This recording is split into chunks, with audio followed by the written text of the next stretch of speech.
Hello, this is Jeremiah Broderick, author of Removing the Dragon Skin, and you're listening to Pints with Jack. We will be who we are becoming. Our direction determines our destination. A recurring theme in all of the Narnian books is the relationship between our character and our actions, between the type of person that we are and the way that we respond to our circumstances. Live like a Narnian. This is Pints with Jack, Season 6, Episode 40. Live like a Narnian. After Hours with Dr. Joe Rigney.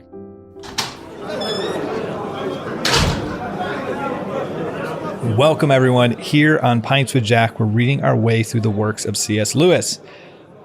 But as usual, this is an After Hours conversation. And a book I am really excited for us to dive into because, as you guys know on the podcast, I love to attempt every episode to take whatever we're discussing in a Lewis work and figure out, okay, how does this challenge me, my spiritual journey, my discipleship journey? And this is what we're going to get in this book. It's going to dive into how the Narnian book series can help us with that. And so I chose the quote from this. It's from chapter 3, because I just felt it was truly profound, not only because I believe it to be true, but it's also incredibly encouraging. I've been honest on this podcast with ups and downs in my life. And sometimes when you're in a down spot, you can look at the gap of where you want to be and where you are, and it can be very discouraging. But when you recognize just the direction you're going and just making that slight shift can be an incredibly encouraging statement in a dark period, because you know that if you just make these slight shifts as they compound, they will change your destination. And that's what is so important. And so we're going to get some tips in here, I think, from the Narnian books of ways that we can do that. And so without further ado, today I'm joined by Dr. Joe Rigney. Dr. Rigney is a pastor at Cities Church in St. Paul, and he serves as a teacher at Desiring God. He is the author of 5 books, including Lewis on the Christian Life, Becoming Truly Human in the Presence of God, and a book endorsed by 2 former guests on the show, Douglas Wilson and Devin Brown, which is Live Like a Narnian, Christian Discipleship in Lewis's Chronicles. And I believe, as we'll hear in a second, Dr. Joe Rigney has a new chapter in his life that's coming up. And so, Dr. Rigney, welcome to Pints with Jack. Thanks for having me. This is great. Glad to be here. Yes. And what's this new chapter that's coming up? Yeah. So, for the last 18 years, I've served in various capacities here in Minnesota, especially as a professor at Bethlehem College and Seminary, and most recently as the president of the school for the last 2 years. But beginning next fall, I've taken a position at New St. Andrews College in Idaho, in Moscow. And so my family and I will be moving out there this summer to start a new chapter. And so I'll be teaching theology, some literature, various other things, serving out there in a church capacity as well. So yeah, it's a bittersweet time. We've loved our time here in Minnesota. We love Bethlehem and cities and the communities that we've had here. But the Lord is moving us into the next thing, and the next thing is out west. I love it. I actually just got back from Boise, Idaho, 3 weekends ago, and that was my first time going to Idaho. Stunningly beautiful. It is. The crisp air, the mountains. I'm much more of a mountain than a beach person, and so just being there, hiking, we went up to McCall. It was just incredible. So I'm a little jealous. Yeah, we're excited about it. I'm a graduate. I did a master's degree there about a decade ago. And a lot of friends out there. So there's already kind of some preparations there for us. And I'm excited about being able to teach and lead students to great literature and teach theology out there with those students. That is beautiful. And I have to ask too, before we go in, because this was the first book I've read of yours, Live Like a Narnian. And the next one I'm going to be reading very quickly is the one that I mentioned, Lewis on the Christian Life, Becoming Truly Human in the Presence of God. First of all, incredible title. I don't know if you came up with the title or the publishers helped with that, but Becoming Truly Human in the Presence of God is already making me wonder what that's talking about. Yeah. And so what's like a quick 1-2 minute summary of what that book is getting to? Yeah. So that book's a part of a series that Crossway put together on theologians on the Christian life. And so they have volumes with, Jonathan Edwards and John Newton and John Owen and so on and so forth. And after I'd done Live Like a Narnian, and then I'd also, I guess this was probably after I had done Things of Earth, which is kind of my main book, I guess you could say at some level. They approached me and said, hey, we've got this series and we'd love for you to contribute the Lewis book. with the goal of kind of what does this theologian, and Lewis is a little unusual. The other guys are pastors, or Edwards and Newton and Owen and Spurgeon and guys like that. Lewis is a little different because he's a unusual kind of person. He's a scholar, professor of medieval and Renaissance literature, but he's also this popular apologist. He was never a pastor. So what does he have to say about the Christian life? And so that was an exciting project. I said, okay, I'll give that a go.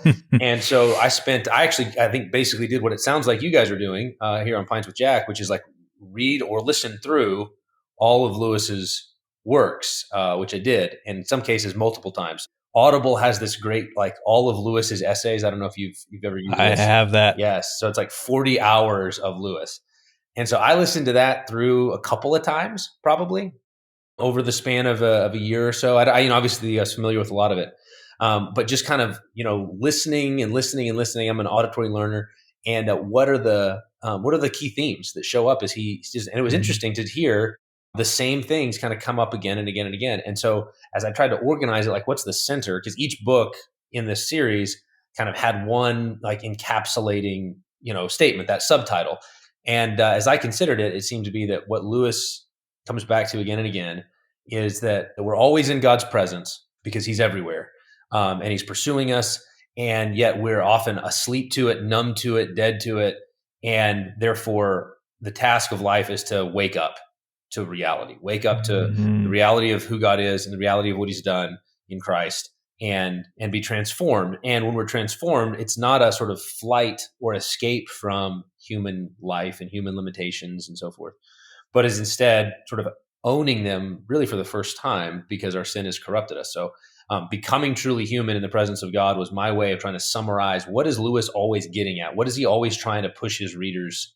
And that seemed to encapsulate it. So there's chapters in there on some of his theology. There's chapters in there on prayer. There's chapters in there on pride and humility and the natural loves. And in that book, I draw less on Narnia because I'd already done that in Live Like a Narnian. And so this was sort of like everything else. So there's stuff from the Space Trilogy, Screwtape Letters, Letters to Malcolm, Great Divorce, Till We Have Faces, and plus, lots of essays.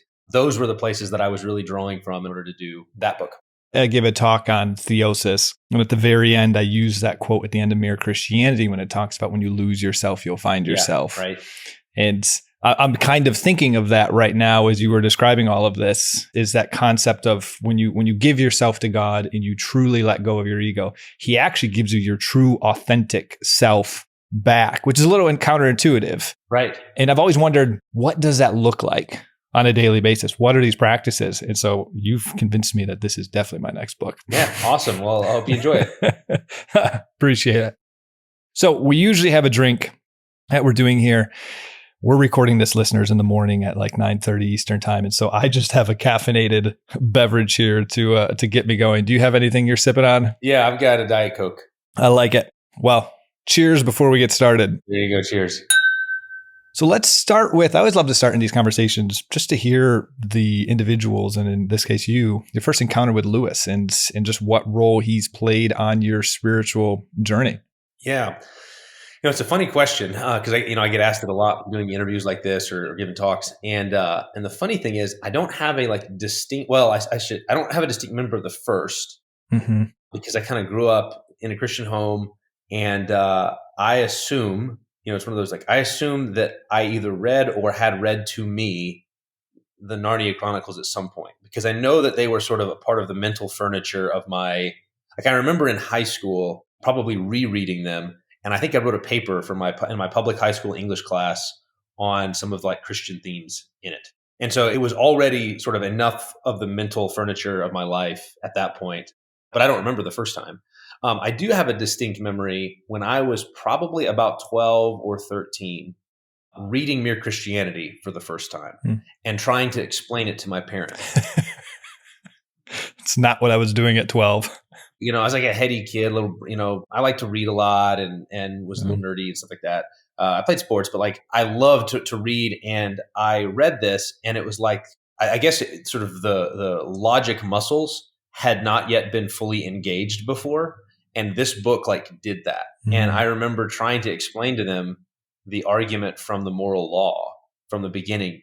And because it made sense to me. And I was like, oh yeah, we always are talking about fair play and that was wrong and how dare you. And that means that there must be a moral law that we all recognize, and I was trying to explain it to them and not doing it very well because they were like, what are you talking about? What are you reading right now? So it's ironic. Like, I think my first distinct memory of Lewis is actually one of frustration, trying to explain something that was profound to me to someone else and not being able to do it very well. So thankfully, you mature and you hopefully get a little better at being able to explain those things to people. But that was at least my first memory of Lewis. I love it. That's actually the thing. David had me interview a gentleman who wrote an entire book on the moral law because I've actually always struggled with that argument for the existence of God. It's one that just hasn't clicked in my head yet. Sure. And so David literally takes this person and says, here you go, try to shoot holes in his argument and good luck. And that was quite the interview. So you dedicate the book. Who do you dedicate the book to? Yeah, I dedicate it to my, I wrote this probably a decade ago. And so I dedicated it to, I have 3 sons now, but then I only had 2. So Sam and Peter are my 2 oldest boys. My youngest, who's 4, is actually named Jack after Lewis. That was the first book I wrote. It was the most fun book that I wrote. And so I dedicated it to them. I think I put in there something about being true sons of Archenland, first in, last out, laughing loudest, which is sort of my rough and ready summary of King Loon's words to his sons in Horse and His Boy, and my rough and ready definition of masculinity. And masculine leadership is first in, last out, laughing loudest. And so that was something we've said around my house, ever since the boys were kids. And so, yeah, that's who I dedicated to. I love it. And maybe we'll be able to touch on that idea of King Loon a little bit later here in the conversation. Yeah. And then what led to the creation of this book? Like, what was the impetus where you're like, you know what, I want to write this book and here's what I hope people get out of it? Yeah. So I think once I got into, we moved to Bethlehem after college. After I graduated from college, I went to Texas A&M. We moved to Minnesota to be a part of the Bethlehem Institute and to prepare for ministry. My wife and I just got married in 2005. I did a 2-year apprenticeship here and then was offered a job in a kind of pilot undergraduate program, like a 1-year kind of gap year sort of program. So a friend and I were sort of leading that. And somewhere in there, I think I read Michael Ward's book, Planet Narnia. It just come out 2008. And I picked it up and was just like, oh, this is amazing. And it really kind of stoked the Lewis fire for me and sent me back into the Chronicles particularly. But as I did it, I realized, oh man, there's all this planetary stuff, which I thought was really fascinating academically and whatever. But also just a fresh view of the Christian discipleship elements. Like this book really has shaped me. I read it a lot in college and things like that. And so it was through that I started teaching a course at the church on, I don't remember what I called it, but it was something like Live Like a Narnian. And it was kind of working through the Christian themes as well as sort of introducing Ward's thesis about the medieval planets. And so I taught that for a couple of times. And then as we were getting ready for the 50th anniversary of Lewis's death in 2013, died in 63. So 2013, Bethlehem was going to do a conference on Lewis. It was the final national conference that Desiring God did. And they asked me to speak at it on Narnia, give a talk on Live Like a Narnian. Guys there knew I loved that stuff. And so, oh, sure, I'd love to do that. And so that was probably in like February or March. The conference was in September. And at the time, I had this idea of like, I'd love to write a little book at some point on Live Like a Narnian. And it was like, this was sort of like the golden opportunity. And so it was really because I had this, I wanted to launch the book at the conference that I was like, well, I better write it then. And so I had all my notes from the classes I taught. And so I just started writing chapters. And basically the way it would work is I would write 2 or 3 chapters. I'd work through the book, listen to the book, take notes, try to, group them into kind of 2 or 3 themes per book, basically is what I did. And I would write those chapters. And then I would invite a bunch of my students over for pizza. And I would read the chapters to them out loud and then get feedback. Like, did it make sense? Or in reading it, I would discover like, I didn't actually explain that very well. So I'd mark that and then go edit. And so rather than, I didn't actually have a true editor. I just had about, 10 college students or something like that, sitting in a living room, picking it apart and going, oh, that didn't really make sense. Or what have you thought about this thing? And that was the editorial process. And so I did that over the course of about, 3 months. Wow. Every 2 weeks we'd have like another pizza and Narnia night at my house. And that's how the book got written. I published it myself. No publisher was going to, have that fast of a turnaround. And so I was like, sure, I'm just going to do it. So I figured out how to use Amazon's, self-publishing platform and put it together so that it could launch. I had a friend, one of my colleagues did the cover and formatted and did the layout inside. He's really good with typeface and design and stuff like that. So he put that together and made it a really, it looks like a real book, basically, as I always like to it looks like a real book. And then we got it ready and then launched it at that conference with that talk. And since then, it's actually it's a pretty consistent seller. Like it's not, nobody's out there marketing it really. Like I don't, market it, but pretty consistently it does about the same sales numbers every year, either on Kindle or in hard copy, as just people kind of word of mouth, like, oh, you should read this. You should read this. And podcasts like this kind of give it a little boost. And so I'm happy because it's just kind of like this steady little book. And I've got these other books now that I've written since then that with, real publishers that have marketing and really push that. And that's great. I always have a little affection for Live Like a Narnian precisely because it was I just did it. I just was like, I love this and I'm going to do it. It makes me think of Diana Glyer in her whole talks on collaboration and the role of creativity through collaboration. Yeah. I think she would greatly approve of the process of how you wrote this with the college students' feedback and constant critiquing. I love it. Yeah, I think all of my books actually have been basically written out of classrooms or sermons. So, sermon series, got turned into a book or some talks. I have a book on fighting sexual sin that was basically a series of talks. And it was like, I got to do that a couple of times just to really know it. And then the writing kind of comes after and through that. I'll have to check that book out because I work with a lot of men's groups around here, particularly on sexual sin. That one's called More Than a Battle, How to Experience Victory, Freedom, and Healing from Lust. That came out a couple years ago. So, yeah. Man, you're giving me a lineup of books. It actually has some Lewis in there because Lewis, in some letters, talks about the struggle with the imagination and pornography and things like that. There's a letter where he talks about that sort of danger and gives some counsel. And so I pick up his counsel and kind of fill it out. That's incredible. I have this deep temptation to go down these tangents of these other books, but I'm gonna. What are we talking about? I know. We have this joke because David is very, very structured. So we now call it Batesian rigidity. That's always in the back of my mind, David, listening to this. I'm like, all right, Matt, move on to the next question. Get to the point. Exactly. Before getting into some of your key lessons, in the introduction, you speak a lot about mimesis, if I'm saying that right. Mimesis. Mimesis. Thank you. Yes. I love the idea of mimetic desire. That's why I was thinking of that. So why is this important in education? Why do you write about this? Sorry, Dave, we're going to rabbit trail again. So I actually teach a class at Bethlehem. I'll probably continue to teach a version of it at New St. Andrews on Shakespeare and mimetic desire. Wish I had you as a teacher. That's a fun little side hobby as well. So yeah, that's a great little rabbit trail. Anyway, so mimesis though is the Greek word for imitation, and I think I picked this up from Peter Lightheart and some things he'd written about the role of the imagination and imitation in forming us as people. And of course, we normally think of that in terms of like our parents, like you imitate your parents or your teachers or your peers, right? We become like who we hang out with. Bad company corrupts good character, that sort of principle. So choose your friends wisely because you'll become like them. And I think I remember Peter Lightheart saying something to the effect of books are friends and movies are friends and entertainment. Yes. Those go in the friend bucket. That's where, and it was like, oh yeah, absolutely. And in fact, he said in many ways, they can be more potent sometimes than real life friends because you get the interiority of those characters, right? In a novel, you're inside a character's head and therefore sort of absorbing more of them than you ever could in some ways than a real person because you can't get inside the head. They can talk to you, but you don't get that same kind of see things through their eyes. Yep. And so it was just kind of like a light bulb went off of just, wow, books do shape us. And then as you immediately start to reflect about certain books, you realize, oh man, yeah, that book has totally shaped how I think. And I imitate that. And in the modern world, movies and entertainment, television, things like that function similarly.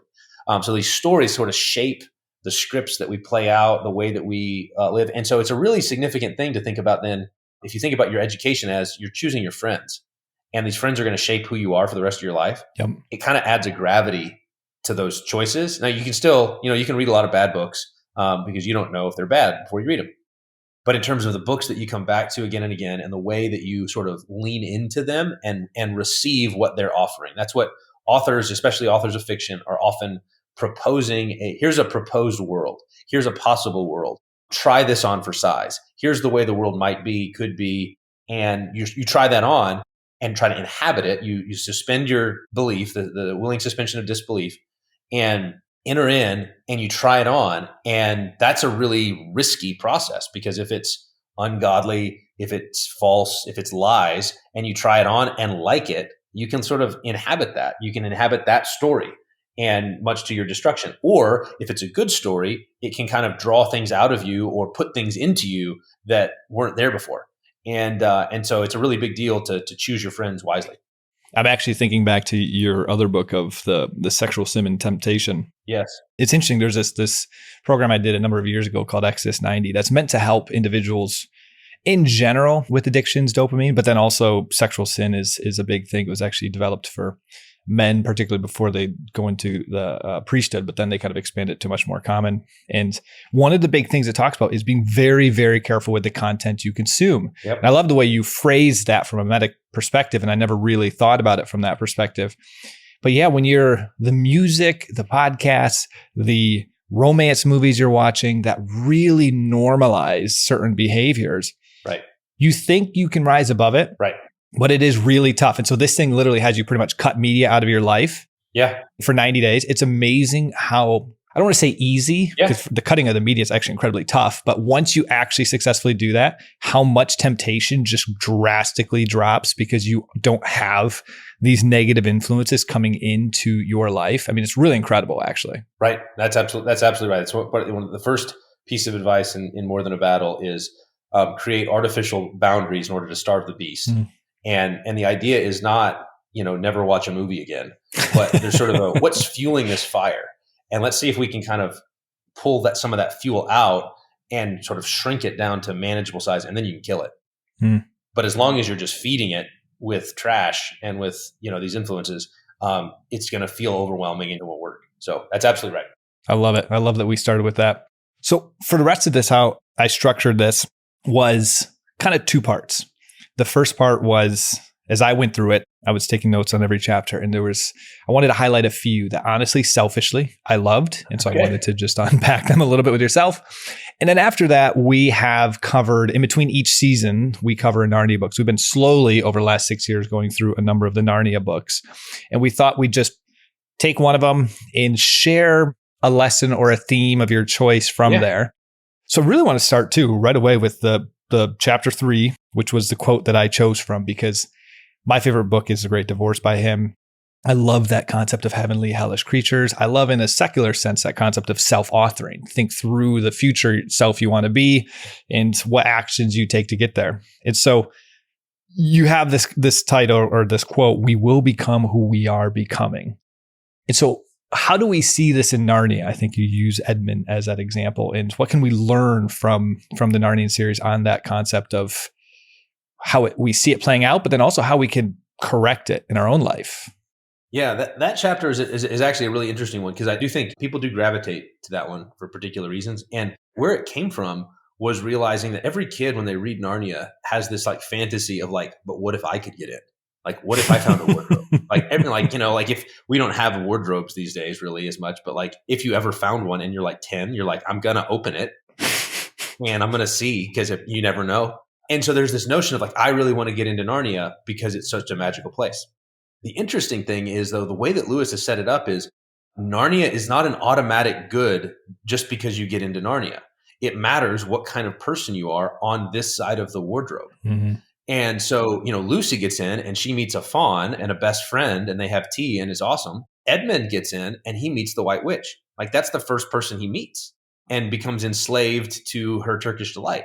And so, but why is that? Well, because God is writing this story. Lewis is writing the story, but like, this is the way the world works. Like, providence governs. And so if you are a nasty, beastly boy who's always picking on his sister and picking on smaller kids and being a punk, like if you're that kind of person and you get into Narnia, you will meet the White Witch.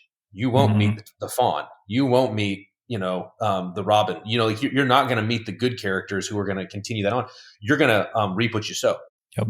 And so that kind of really was where that chapter came from, and how things that at one level, what Lewis is showing us is like little sins become big sins unless they're addressed, unless they're repented of, unless they're put to death. Little sins become big sins. And so the resentment and nastiness that Edmund has just sort of as a kid at the beginning of the book becomes, amplified by his time in Narnia with the witch enslaving him and then him betraying his family, like turning, to her side, rejecting Aslan. All of those sort of things are the result of like little sins becoming big sins without any repentance. The biblical term for that, right, is just you reap what you sow. So if you sow those kind of seeds, guess what kind of crop you're going to get? Now, that's the basic trajectory and then Lucy, meanwhile, is sowing friendship and loyalty and kindness. And as a result, she's reaping friendship and loyalty and kindness because that's also the way that the world works. And now the great thing, and this is what I love about what Lewis does, is there's no fatalism. It's not like, oh, you sowed some bad seed and therefore you're doomed, because there's grace. And so Edmund sows all the bad seed in the world, betrays his family, ends up enslaved, chained to a tree, and about to be executed. And then Aslan rescues him, right? Aslan sends them and they rescue him.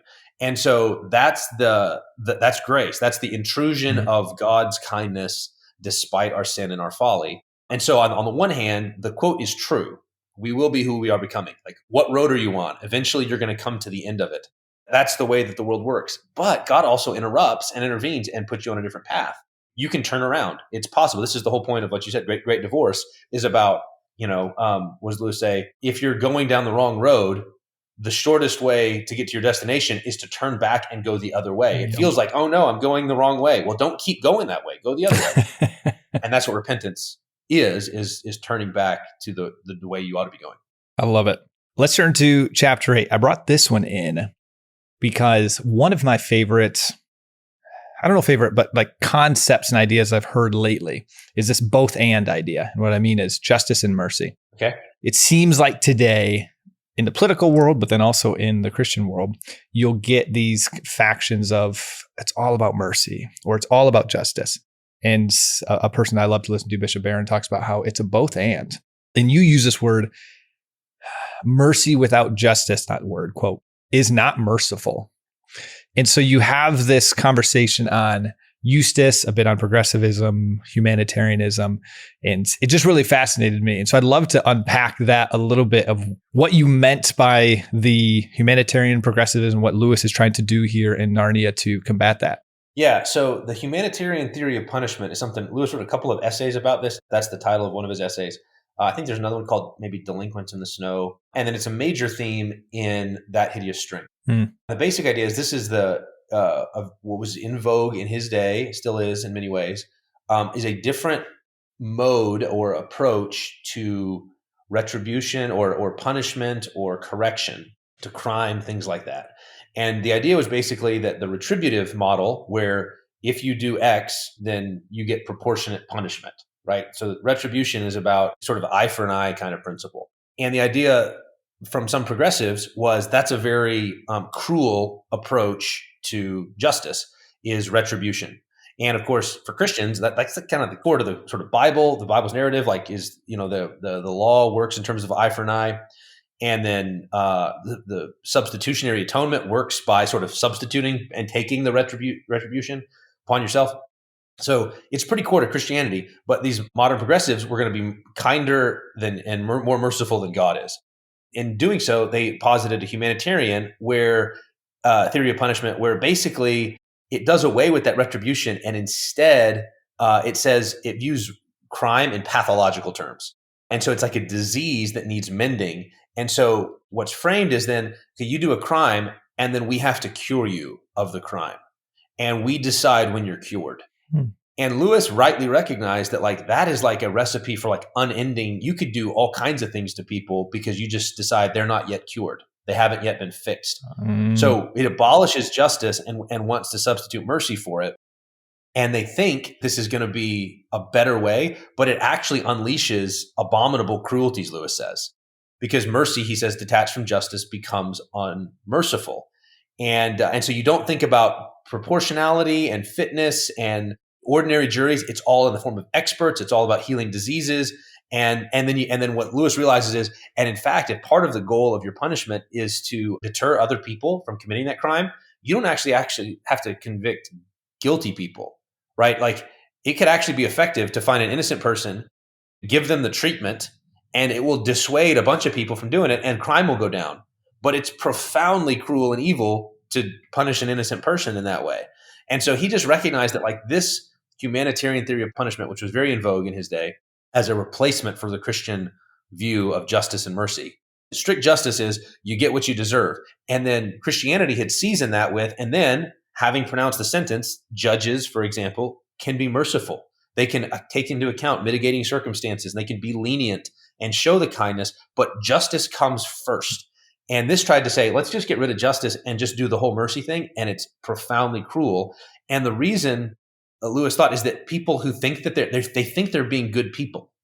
They think I'm being a good judge, I'm being a good person by getting rid of justice, and therefore they can do crazy cruelties to other people without any qualms in conscience.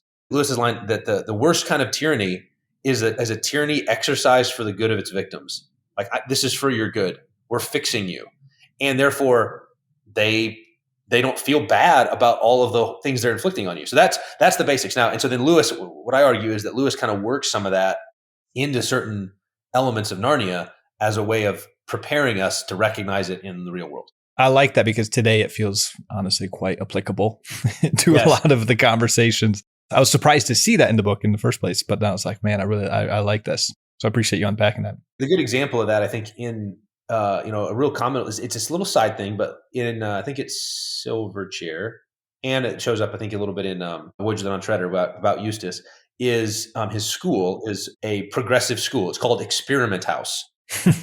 If you say you want to experiment on kids, everybody goes, oh, that doesn't sound good. But say it's an experiment house and it's all fine. And the whole thing is that, as Lewis describes the methods of education, they don't teach math, they don't teach Latin, and they don't read books with dragons in them. Instead, they don't read the Bible. Instead, they had the idea that boys and girls should be allowed to do what they liked. And what some of the bigger boys and girls like to do is bully everybody else. And then they would get hauled into the principal's office, and the principal would treat them as sort of psychological cases. And if you knew how to game the system, then the bullies could become the favorites of the headmaster and keep going, doing their bullying, and then, scratching this humanitarian itch in her. And it's just a tyranny. Like Eustace and Jill are just absolutely under the thumb. And it's just an awful, awful school that, Caspian has to come and hit everybody with swords and fix it. But that's the sort of thing that Lewis was like, the idea that everybody should do what they like that sounds nice. Yeah, we want people to do what they like. And it's like, what some people like is to do evil and they do harm to other people. You actually need laws, you need restraint. And so that's an example of the sort of thing that Lewis, the way he works that in. I love it. And then near the very end, I think your second to last chapter 15, you discuss the Dark Knight, kind of like the Dark Night of the Soul. Yep. That also has been something I discussed when we went through the Screw Tape letters, because I just feel like there's a good bit on there too of just going through some dark stuff. What were you trying to communicate there? What can we learn from that in the Narnia books? Yeah, that's a very personal chapter. I've had some seasons of the Dark Night of the Soul in my life, whether it's doubts, anxieties, panic attacks, depression, that sort of stuff. And so one of the things that struck me is how the Narnia books in general helped that, like breath of fresh air. But even more than that, how Tyrion in the last battle, this is sort of one of the main themes of the book, is that everything in that book goes wrong. So from the outset, it's like, it's just, you're doomed. Like all of the Aslan shows up, but he's not really Aslan because it's, the ape and puzzle. And Tyrion tries to make plans. He says, we're going to go do this. We're going to do this. And every time he makes a plan, it immediately gets stomped on. Everything goes wrong. And so it's just nothing is going his way. And eventually he ends up tied to a tree in this moment of desperation, and he's calling out to Aslan. So this is the Dark Knight. It's literally dark in the story. He's tied to a tree. He's in despair, and he's calling out for help to God. And God doesn't answer directly, right? And now, of course, God does deliver him. He sends 2 children, and that doesn't look like deliverance to Tyrion at first. But there's this notion of like that spiral into despair and the darkness that can kind of settle in.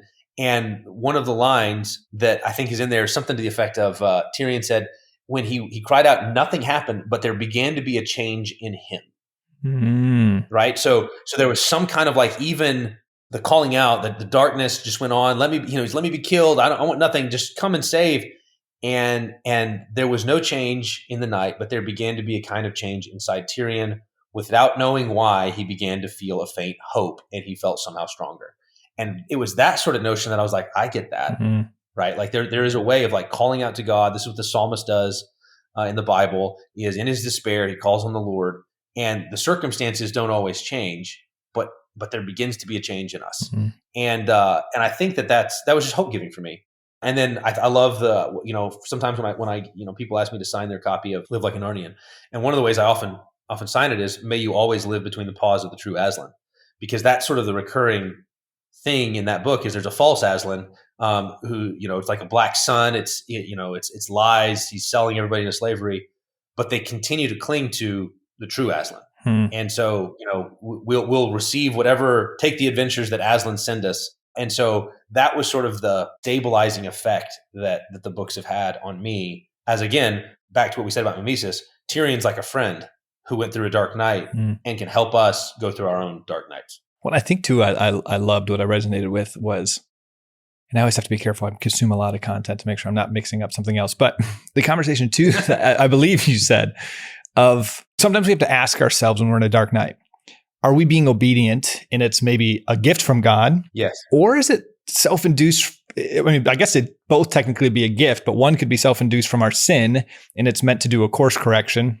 Or it could be you are remaining obedient and there's something else in there for him. And I've seen it both in my life. There's been times where knowing that helps me realize I'm creating my dark night right now. Right. Or this is one where it's a gift and a challenge for me to grow closer to God. I'm being obedient. And so I just love that distinction too. Yeah. So you got to ask yourself, am I Job? And this is a test. Or am I David after Bathsheba? And this is God arresting my attention. Yes. And getting me to turn. And Lewis is so helpful on this. He quotes George MacDonald a lot, right? Obedience is the opener of eyes. And so when you find yourself in the pit, the last thing you should do is disobey or walk away and, sort of put God to the test that way and say, well, God, I'll obey you if you show up. And it's really the more frequent pattern is God saying, no, I'll show up when you obey. Right? Like that's the pathway to light. Jesus says this, if anyone's will is to do my will, he will know that the teaching is true. And so if you will to do God's will, in other words, if you're obedient, then that's the path to sort of assurance. But there's not another way. And that's, my favorite quote, probably from all of Lewis. I quote it more than anything else. I think it shows up twice in Live Like a Narnian. It shows up in the other book. So I use it a lot, is our cause is never more in danger than when a human, no longer desiring, but still intending to do the enemy's will, this is from Screwtape, looks around upon a universe from which every trace of him seems to have vanished, asks why he's been forsaken, and still obeys. And so that's the dark night, right? Like I'm no longer desiring, but I'm still intending. I'm still going to do what God wants. God seems to have abandoned me. I don't know why. I pray, I cry out to God, why have I been forsaken? And then I still obey. And that's what Tyrion does in the book. And that's where the deliverance comes. And so that's the counsel that we should have for people when they're in the pit. That's probably my number one favorite quote. Maybe number two outside of the Great Divorce, that I will be done one, because I think there's a lot of truth in that. But when I came across that in the Screwtape Letters, when we were doing that season 2 years ago, it was right after COVID. I was in a pretty dark spot from the isolation, a new location, no longer having my community. And that quote was just, so I love it. Yeah. It just also continues to get me more excited to read your other books, because it sounds like you write a lot of stuff that I would enjoy. Yeah, good. So let's quickly just go through the 5 books that we've gone through: Magician's Nephew, Silver Chair, Voyage of Dawn Treader, Prince Caspian, and Lion, the Witch, and Wardrobe. And just love to get just kind of a key theme that you thought from a discipleship perspective from each of these.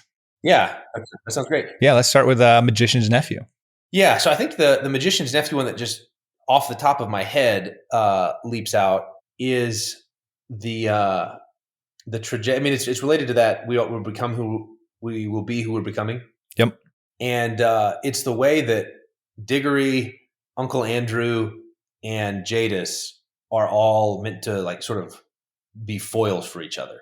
There's the same evil present in each of them. And it's this sort of like, I'm above it. There's a kind of pride. Jadis talks and Andrew talk about the high and lonely destiny. She's the great, so if you take the most extreme form, she's the evil queen who like killed her whole civilization out of, this petty war with her sister. And there's the dungeons and there's the slaves, and she's just evil, evil, evil. And she thinks she's above ordinary morality. That's the full grown tree of evil. Uncle Andrew has the same mentality where he's like, I'm the great scientist. I don't put myself at risk. I put, hamsters and children at risk. Morality is for women and children, but not for great men like me. I'm above it all. Ours is a high and lonely destiny. And so he's a little bit absurd, like when we laugh at him, but it's the same mentality that Jadis has. And so that's why we don't like him. He's the evil uncle. But then when we work it down to Diggory has that in him too. And I think it's important that we see that it's not like, oh, there's the two bad characters and then the two good characters, Polly and Diggory. It's that Diggory has the same evil in him. He can look at the rules, beware, don't ring the bell, and go, yeah, they don't apply to me. I'm going to ring it anyway. And he can be nasty to Polly and say some really mean things and cruel things. You're just like a girl. And Lewis highlights that like when he does stuff like that, the narrator will comment, and when he said it, he looks very much like his uncle. And so the idea is like, this is like the seed form. And then if it goes unchecked, it's going to become Uncle Andrew and maybe Jadis. And it's the same thing with Edmund. Sort of the classic example would be like, like at some point Hitler was a baby, like he was toddling around in a room somewhere and fell down and laughed, and it would have been very cute. And yet like at some point, like the evil just metastasized and it grew and it was unchecked and it became this, horrific thing. And all of us have to recognize we have that inside of us. Like that's there. There's a great line from That Hideous Strength where Bellbury is the name of the bad guys, the NICE. That's where their headquarters is. And one of the good characters, after a moment of like when he gets frustrated and angry and impatient, asks himself, is there a Bellbury inside of me too? So like, here's this like, horrible secret society thing that's going to imprison the whole world and is in league with demons. And he's like, is that in me too? And the answer is yes. Unless you put it to death, unless you bring it to God and confess it. Yes, you have a Bellbury inside of you, and you have a Jadis in your heart, and you need to kill it. So that'd be the place to start. The concept that I always come back to with Lewis is just obedience. I've loved that word. That's been a new word that we've been talking about a lot on the podcast. And so, yeah, that's beautiful. How about The Silver Chair? This is probably my favorite book at the moment. And so much to say here. I would say the Puddleglum speech at the end, that final chapter about the Queen in Underland, when Rillian's been rescued, Silver Chair's been destroyed, she comes back and then tries to bewitch them. What I would say is, I think it's probably the most profound analysis of modernity that there could be. Meaning, like, he packs so much into that enchantment scene about the way that the modern world works, the way it numbs us, puts us to sleep, the way that, we forget the supernatural. And so I've got a whole chapter in Live Like a Narnian on this, but I actually have plans to expand and fill that out probably in a full book. It'll probably be called Puddleglum's Faith. I like that. And it's just going to be a similar sort of deal. We're wrestling with the dark enchantment. Because here's the profound thing. I think a lot of modern people, there's a thesis that kind of goes around that, the medieval world, the ancient world was enchanted, right? There was fairies and there was angels, there was demons, and there was more than just material reality. And so the ancient world was enchanted. And then the modern world, the Enlightenment came along, the modern world came along, and it disenchanted the world. And so now the world is disenchanted, and therefore the call for Christians, for example, sometimes you'll hear people say, is to re-enchant the world. We need to re-enchant the world. Lewis actually did not think that. And it sounds plausible. It's like, oh, we used to believe in fairies and magic, and we used to believe in angels and demons, but now we believe in science and technology because they just substitute. And so the world's disenchanted. It's all just matter in motion. It's material, chemical, whatever. Laws of physics. Lewis regarded that as a dark enchantment. He didn't think it was a disenchantment. He said, no, that's the dark enchantment. You had a dark spell put on you. The world actually is, full of mysterious forces and powers and agents and giants and dragons and angels and demons and God and all of these supernatural things are real. We've been numbed and dulled and lulled to sleep. We've been put under a dark spell. And a big part of his ministry actually is trying to break that spell. He's trying to break the dark enchantment. So it's not that we've been disenchanted. It's that we've been enchanted by a dark magician. And I just think that's a really profound, like it just kind of, it's one of those, it turns the whole problem inside out, because it feels different to say the world really is not enchanted at all. It's just matter. And then we have to kind of add the magic, like put the magic on top of it. Like that's the special sauce. Let's add the special magic. You can't do that, because if you feel like the world really, the way things really are, is disenchanted, no magic, then if you're putting magic, it's fake. It's just, you're doing it. But Lewis is like, yeah, that's not the way it is. It actually is magic. The reason you think it's not is because you've been blinded by a witch. And then Puddleglum is the one who breaks the spell. And I just think his little speech there is one of the most profound things that could be. So you can go read that chapter. That one's fun. I was about to press you and ask a little bit more of how you can break that enchantment, but I like the teaser, so people have to go read it, because if you just heard that monologue, that's what you're thinking right now. How do I break this? You can probably go find online somewhere. I did a lecture back in February this year called Puddleglum's Faith. Rigney, Puddleglum's Faith lecture, something like that. If you go Google that, and that'll give you the fuller version. I love it. So then let's jump to the Voyage of the Dawn Treader. Yeah. So I think this is related to that other one. It's the folly of nothing buttery. I think this is part of that modern enchantment. It's the line at the end when they meet Ramondu or Karaikin. I forget which one actually says it. He's a fallen star. And Eustace says, in my world, a star is just a huge ball of flaming gas. And then I guess it's Ramondu replies, even in your world, my son, that's not what a star is. It's just what it's made of.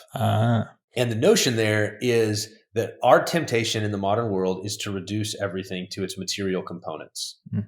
I called this nothing buttery, and I can't remember where it came from. It may have come from Doug Wilson, but I think it actually comes from a philosopher. And the idea is when we say things like, well, that's nothing but, or that's only, or that's just, or that's merely, that kind of language, that's reductionistic. We're reducing something big down to something small. So you could say about human beings, we're nothing but matter in motion. Love's a good example. Love, wow, love's an amazing thing. No, it's nothing but chemicals in your brain. That's nothing buttery. Okay, it's scientific reductionism. And our technologies that's part of the enchantment, is that they make us think that that's all there is. And Lewis thought this was stupid and foolish, and that there's more things in heaven on earth than are dreamt of in our philosophies. And that therefore he's trying to break out of that and say, no, that's not what a star is. A star is a ball of flaming gas, but that's not all it is. It's more than that. It might be a wizard. And I actually think Lewis, I think actually probably believes something like this. I think that Christians ought to believe something like this, which is that in the Bible, angels and stars are linked. There's a chapter on this in the Live Like a Narnian, on angels and stars, because the stars in their courses fought against Sisera, and the heavenly host, and all of that kind of language is both stars and angels. And so if stars are basically steered by obedient angelic beings, that seems to be very natural and normal. But we go, well, no, we just know it's hydrogen and helium at high temperatures. And it's like, well, that's one level of explanation that's perfectly reasonable and true, but that's not an exhaustive explanation. And that's the folly. And so I'd say that's a lesson from Voyage of Dawn Treader, is don't be reductionistic. That's a good one. Prince Caspian. Got to be Trumpkin. Trumpkin's a great character. He said there's a foil. Lewis does this in these books a lot. It's a very good literary feature. Is he'll have characters that you're meant to look at in light of each other, like Uncle Andrew, Jadis, and Diggory. In this one, you've got Trumpkin, you've got the Badger, and then you've got Nickabrick, the Black Dwarf. And they're all three, they're friends, but like they all orient to Caspian and to Aslan differently, with the Badger, Truffle Hunter, being sort of faithful, loyal. I'm a beast, I don't forget. Nickabrick being like, I don't care, I just want power, and I don't care if we have to get it from hags and ogres and the White Witch. So he's gone bad. And then Trumpkin is this interesting one because he doesn't believe in the old stories. He doesn't believe in Aslan. He doesn't believe in the kings. He thinks it's all bilge and beanstalks, but he's not evil. And so there's a line that he gets toward the end when they're going to send them on the journey. They're going to blow the horn and they need to go to the magic spots because that's where maybe the magic will happen. And he volunteers to go even though he doesn't believe in it. And they're shocked by this. They're like, you don't even believe in the horn. You don't believe that any magical help's going to come. And he's like, you're right, I don't. But I know the difference between giving advice and taking orders. I love that line. You've had my advice. Now it's time for the orders. So he's like, I gave you my advice. I think this is stupid. You're the king. You didn't listen to my advice. So now tell me what you want me to do. And he'll cheerfully do it. And he does. And as a result, like everything works out well. And so that sort of attitude of like, I know the difference between giving advice and taking orders. I give that advice to people frequently. I love that too, because that stuck out. There's so many I was trying to choose from. So I'm glad you hit the Puddle Glum one. I was going to throw in my section of the ones I loved and this exact thing you just brought up, because even in my own faith tradition, there's certain teachings and rules always has a negative connotation, but rules that are really helpful for just disciplines and practices. And I remember when I was early on coming to my faith, there was certain ones I was like, I disagree with this. But I still would just surrender from an obedience perspective. So it's almost like I'd give my mental disagreements to why I think this teaching is wrong. And then later, usually as I got more knowledgeable, I realized, I was wrong there. And the thousands of years that developed this teaching tended to be more right than I was. But I took that same thing. Yeah. It was like, but obey, because it breaks the ego. At a minimum, even if like, I'm not trying to necessarily condone following practices you don't 100% believe in, but like, let's even say you were right, but you obeyed. Just that act of obedience is such a powerful act, right? That is transformational in its own right. Just surrendering your will to another will, even if it's not 100% perfectly correct, because we're not always going to know that. A deference to elders, a deference to those in authority is a good place to start. Yes. And then finally, the Lion, the Witch, and the Wardrobe. Obviously, that could just be the admin one, to be honest, but yeah, it could. We could do, the deep magic and the deeper magic. I think is a good one. Is Lewis's way of talking about both the moral law. That's the deep magic, which is the emperor's magic. It can't be broken. It's the law of the world. It's the natural law. It's baked into creation. If you try to overturn the emperor's magic, then the whole universe comes apart. And so this is the natural order. And Lewis is really, in Abolition of Man, he calls it the Tao, and it is sort of the natural law baked into reality, moral law. But he says even deeper than the deep magic is the deeper magic, which is this sort of sacrificial love. That's the deeper magic that Aslan does in sacrificing himself to save Edmund. And that thing is more potent, and it causes death to work backwards and renews everything. And so just Lewis's way of weaving in those two fundamental Christian things, law and grace, law and salvation, sacrifice, is just a really profound thing. And it's worth meditating and reflecting on. Before we do the wrap up, anything else that's like a favorite one or example we missed? I mean, we covered a bunch of them, so you don't actually have to have anything here. But if there's any concluding thoughts. So we talked a little about Tyrion. So I think we got all but the only book we didn't cover was Horse and His Boy. And so maybe you just mention Loon. King Loon's my favorite character, though Puddleglum vies for it. So they arm wrestle for the favorite. I've got a whole chapter on Loon because he's probably, this is a good example of to come back to that Mimesis thing. When I think about fatherhood, as much as anything else, like Loon's in there, prominent in the mix of what do I think about when it comes to being a father. He's happy, he's jovial, he's big-hearted, he's firm, he disciplines, he trains his kids, but he's got a twinkle in his eye and a smile on his face. He's very affectionate, and so like it's a really remarkable thing. He's only in one of the Chronicles, and only for a little bit in like the last third of the book, and yet he's left a mark. And it's both sort of the way he is, so all of those traits I just mentioned, but also then that line where he is saying, this is what it means to be a king to his sons. He's describing what kingship is. This is what it means to be a king, to be first in every desperate attack, to be last in every desperate retreat. And when there's hunger in the land, as must be now and again in bad years, to wear finer clothes and laugh louder at a scantier meal than any man in your land. And so then I summarize that as first in, last out, laughing loudest. It's just a beautiful picture. That's what it means to be a king. And that's just what it means to be a man. I think that's Lewis's way of talking about manhood and especially leadership.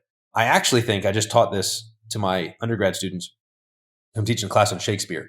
And I actually think Lewis gets this from Henry V. Shakespeare's play Henry V.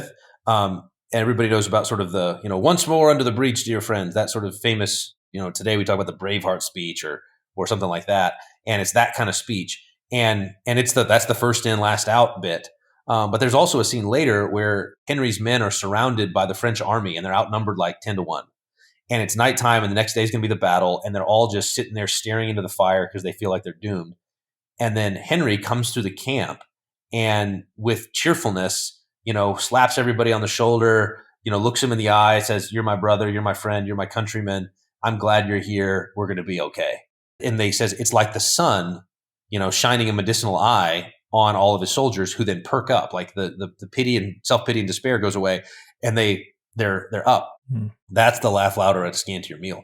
And so I think Lewis actually gets this from Shakespeare and then just pithily, concisely summarizes it in this thing that's easy to memorize and is a beautiful picture of godly masculinity. I love that. I should have brought that up earlier because that is the you're talking about that with the dedication. So I'm glad you brought that in at the end. Well, Dr. Joe Rigney, I want to thank you from the bottom of my heart for coming on. And I love this conversation. Yeah. So where can listeners find more about you, your books, talks, Instagram, social media stuff you might have? There's quite a bit of my content on Desiring God.